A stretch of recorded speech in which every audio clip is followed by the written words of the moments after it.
अस्सलाम वालेकुम, मेरा नाम शेफ़ अफजल है और आज मैं आपके साथ मूंग थाल की रेसिपी शेयर करूंगा।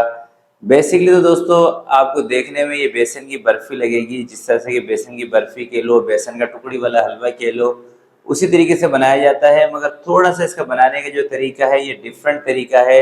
और यकीन करें, बेसन की बर्फ़ी बेसन का टुकड़ी हलवे से बहुत ज़्यादा ये मज़े का बनता है। और वो मज़े का इसलिए बनता है क्योंकि इसका जो बनाने का थोड़ा सा डिफरेंट तरीका है ना, उसी तरीके की वजह से इसका जो टेस्ट है ये बहुत ही ज़बरदस्त हो जाता है। तो आज आपको मूंग दाल की एक ज़बरदस्त, परफेक्ट और आसान सी रेसिपी सिखाऊंगा। और अगर दोस्तों आपका कभी दिल कर रहा हो ना मीठा खाने का और घर में बेसन, घी और चीनी है, तो आप इस रेसिपी को ज़रूर ट्राई कीजिएगा।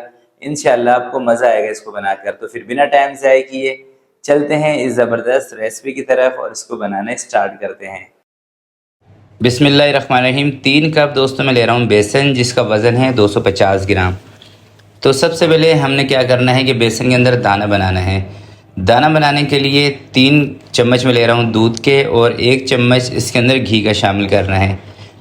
अब घी को और दूध को अच्छे तरीके से ना बेसन के अंदर आपने मसल लेना है। 1 से 2 मिनट आप इसको मसलेंगे ना, जैसे दूध और घी अच्छे तरीके से बेसन में मिक्स होगा तो इसके अंदर ना हल्के हल्के से दाने आपको बनते हुए महसूस होंगे। तो वही दाना हमें इसके अंदर बनाना है, ठीक है। अगर ये काम आपने नहीं करना तो फिर आपने क्या करना है कि बेसन जो दानेदार होता है ना वो लेना है, थोड़ा सा मोटा बेसन। तो अब इसको हमने ना छान लेना है एक छन्नी की मदद से। अच्छा, छानने से फ़ायदा ये होगा कि जो मोटे मोटे दाने हैं ना वो ऊपर रह जाएंगे और बिल्कुल एक ही जैसे बारीक बारीक से दाने निकलेंगे। और इसी दाने की वजह से ना दोस्तों ये बर्फ़ी आपको खाने में बहुत ही मज़ा देगी।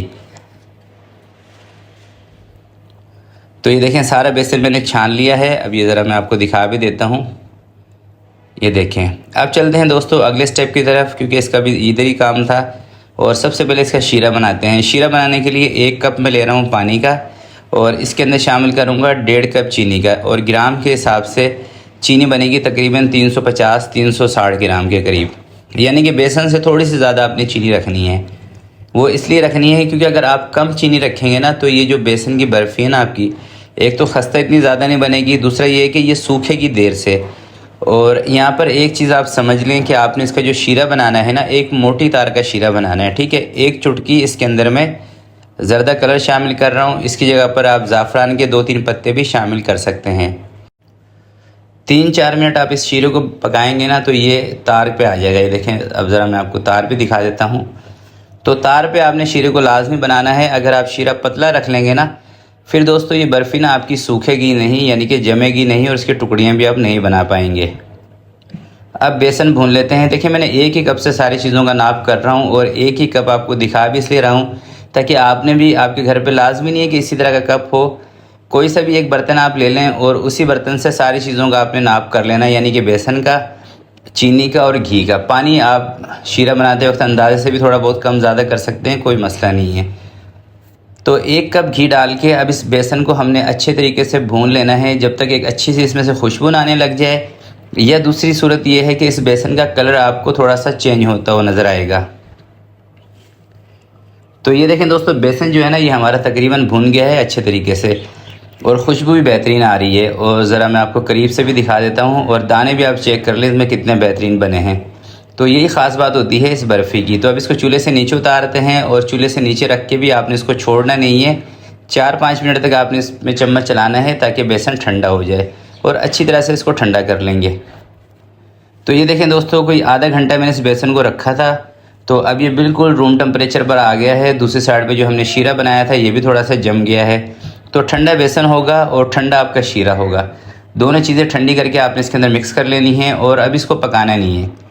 सिर्फ चीनी का यानी कि शीरा और बेसन को, दोनों चीज़ों को अच्छी तरीके से मिक्स करके आपने दोबारा से 15-20 मिनट के लिए इसको छोड़ देना है। 15 से 20 मिनट जब आप इसको छोड़ेंगे ना तो ये जमना स्टार्ट हो जाएगा इस तरीके से। ये देखें, इस वक्त ना ये जमने लग गया है। तो अब इसको हमने निकालना है सांचे के अंदर। जब ये इस कंडीशन में आएगा ना फिर ही आपने इसको सांचे के अंदर सेट होने के लिए यानी कि जमाने के लिए निकालना है। अगर आप पतला मिक्सचर उठा के सांचे में डाल देंगे फिर दोस्तों आपको इसको ना ओवरनाइट रखना पड़ेगा सेट करने के लिए, यानी कि जमाने के लिए। और अगर इस कंडीशन में लाके सांचे के अंदर निकालेंगे यानी कि बिल्कुल ठंडा करके, तो इससे फ़ायदा ये होगा कि एक तो ये बहुत ज़्यादा सख्त भी नहीं होगा और ख़स्ता भी बनेगा। इसलिए मैंने इसको ठंडा करके ट्रे के अंदर निकाला है। अच्छे तरीके से सेट करके थोड़ा सा ड्राई फ्रूट जो आपको पसंद हो वो इसके ऊपर अप्लाई करें और 1 घंटे के लिए दोबारा से इसको छोड़ देंगे। 1 घंटे के बाद दोस्तों ये अच्छी तरीके से सूख जाएगा, यानी कि अच्छी तरह से कड़क हो जाएगा। अब इसके पीसेस बना लेते हैं और पीसेस बनाकर मैं आपको एक पीस ज़रा तोड़ कर भी दिखाऊंगा कि ये कितना खस्ता और कितना मज़ेदार बना है।